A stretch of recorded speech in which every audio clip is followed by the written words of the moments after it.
Thank you guys for checking this out. Don't forget to like and subscribe.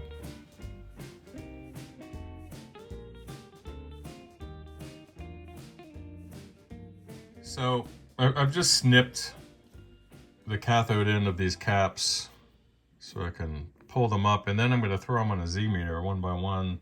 Let's just see if they're electrically leaking. And I'll test them up to 450 volts DC, since that's the working voltage range on these. And we'll see how they're doing. Of course, this is in great shape, by the way. Just take a look at a pristine board. Look at that. I'll be completely removing that and rebuilding it. But for now, I'll go ahead and pull this this camera off, and then I'll focus on the Z-meter. We'll take it from there. Bye. All right, we got it set up almost.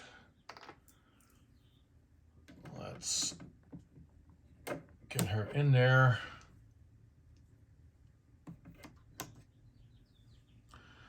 So we'll start at 100 volts. So I'll just work my way from the reservoir caps up. This will be cap number 1. So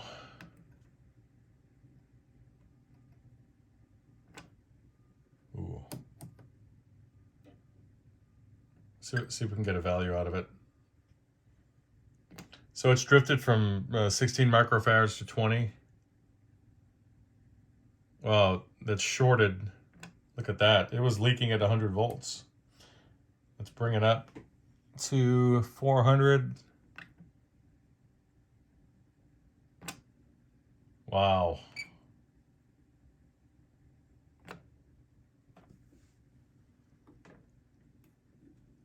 That is shorting.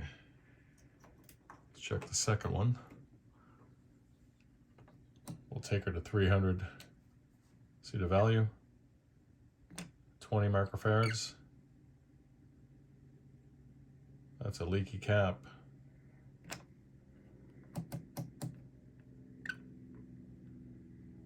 It's not leaking at 25 volts though. Let's see when it starts leaking. It's not leaking at 50 volts. Anything over 100, she starts leaking. Let's move on over to cap number 3.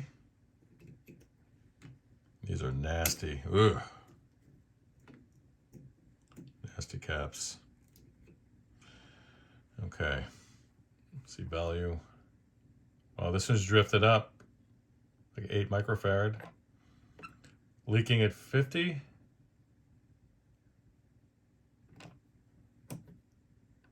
Let's see. Try 25. Not leaking at 25. It's amazing. Let's try the third cap. I really hope your tubes are good. Value, this one's drifted up to, say, 27 microfarads from 16. Leaking at 25, no. 50. Wow, these caps are just toast. And the final electrolytic here on the doghouse. Let's see the value.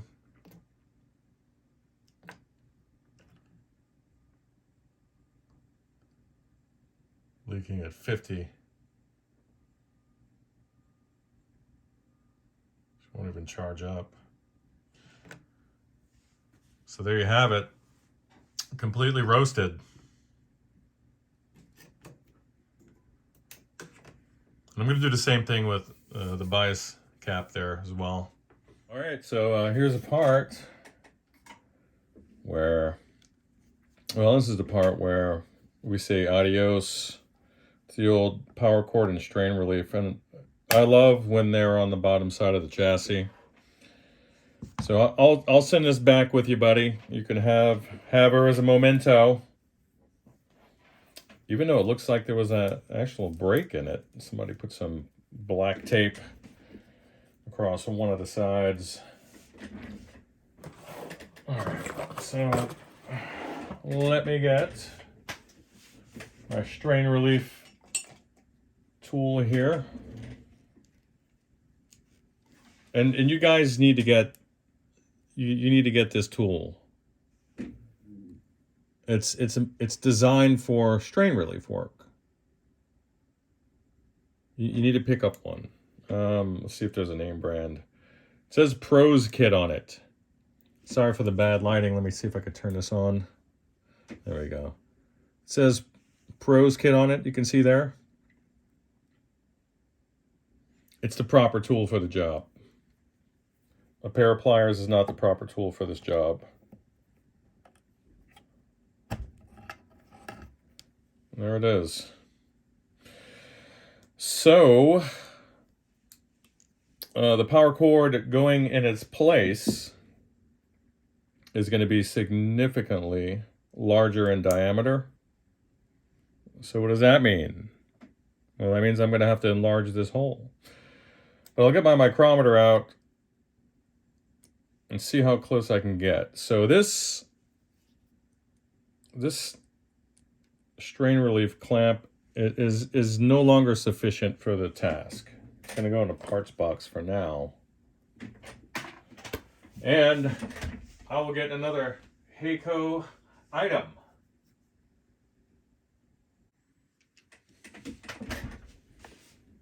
All right.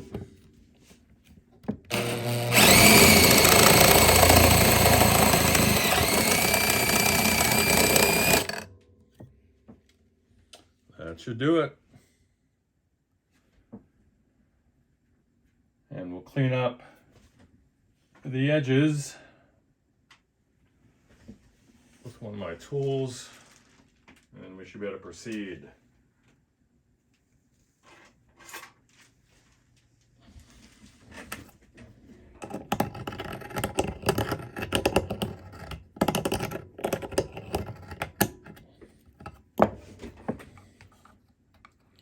Awesome. And so obviously what you're going to do before this step, no pun intended, you'll make sure that the wires are clear, that the surface beneath has sufficient depth. I use a fairly short bit to get me through it.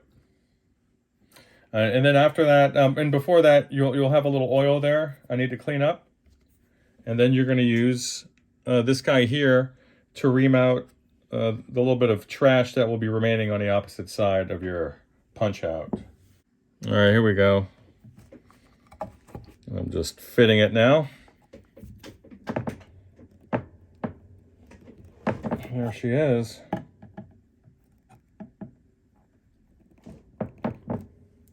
Perfect. That's what I like. So let me get her flipped over for you. All right, now that's super clean. I like it. So this death cap will be removed. And then you'll see that I probably have like 2 millimeters of the jacket of the new power cord projecting through the strain relief clamp. That's all I need. And the wires here, these leads here are cut. They're cut to a length that allows me to go a couple inches past the furthest solder point, which in this case would be the power switch. There's no standby switch on this one. So there you have it. The prior tech, yeah, you could see that it's not the worst chassis solder joint. You can see the high voltage center tap and the filament supply center tap meeting here in the chassis here at this joint, and that's okay. But what we're gonna do is we're gonna remove again the little death cap here, the line filter, and we're gonna get rid of this little terminal here so that this transformer bolt can go all the way down and meet the chassis itself. And we're going to solder in the new ground lead here, close to the entry point, right about there or so. That will be the longest lead, and then we'll take care of our hot and neutral wires. All right, so we're gonna fuse the hot. Let's see if I need this. No, fuse the hot and switch to neutral. It's kind of the rule of thumb for these old thumbs, anyway.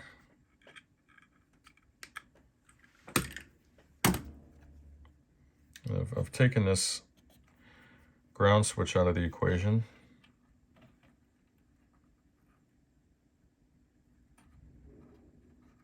Leaving some options open that I can discuss with you. But honestly, I would just, my heart's not in modifying this old girl unless you want. But there's an option for lifting the negative feedback if you want more overdrive sooner. That's always an option. And when I'm doing this, the work with the braid, I don't like to lay the braid over any of the wire jackets because they transfer heat and then it could melt and distort the jacket. So I just pass it underneath. I'll just do it that way.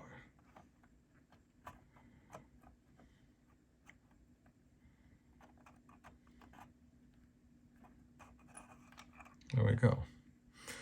Nice and clean. Okay, a little bit of cleanup. So there's your power cord wiring here. You have the hot and neutral. Head over to the tip of the fuse holder, and then over to the switch. It's all nice and neat. And I cleaned up some of the wiring there on the rectifier socket. I'm gonna clean these guys up too. Then I have to go ahead and make a chassis solder joint. I got the big guy over here warming up for that. So update soon. All right, there's a cute little guy right there. Look at that. Nice little chassis solder joint there. Working on making them smaller. And then I'll knock the brilliance off of it a bit so it kind of better matches these other guys.